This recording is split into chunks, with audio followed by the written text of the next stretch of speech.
Well, the African swine fever has caused panic among farmers, particularly those in the small scale. Some of them have resorted to even slaughtering their pigs because of this virus that has no vaccine and there's no cure for them. And we understand that the Eastern Cape Department of Rural Development and Agrarian Reform is conducting campaigns to enhance farmers who are affected by this regard. Let's bring in Dr. Zoleka Ndondini, who is from the department. Ma'am, thanks a lot for your time. Animal health is your directorate, and we've got this now. What do you say to the farmers?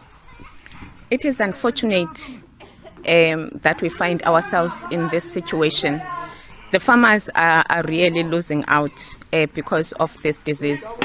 Unfortunately, as you have rightly said, there is no treatment and there is no vaccine. So we are encouraging our farmers to keep their animals and their pigs in the pig pens. They must enclose them to avoid the pigs contracting the disease, because the disease is transmitted by direct contact from one pig to the other. So if you keep your pigs in the pig pen and you feed them inside the pig pens, the chances are that your pigs may not get the disease. Tell us about the symptoms of this virus. The symptoms include a high fever. The pigs develop a red discoloration in the abdomen and in the feet. They then become there's incoordination, and then they die. We see a high mortality rate in these pigs. When you open them inside, you find a lot of hemorrhage in the organs.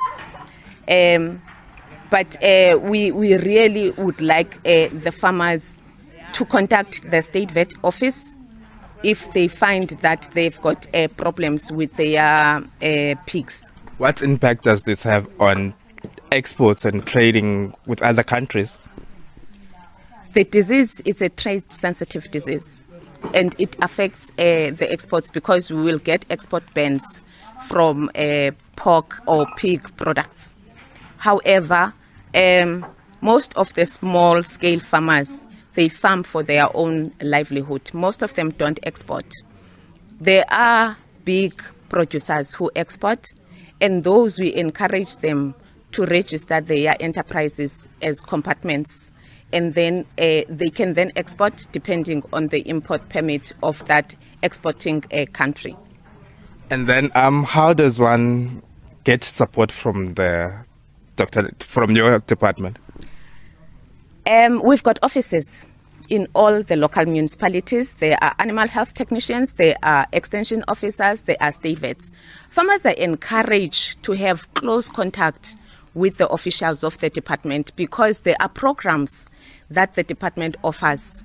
We've got training for farmers that is conducted by the department. Small-scale farmers are encouraged to apply for training. We take farmers and we train them.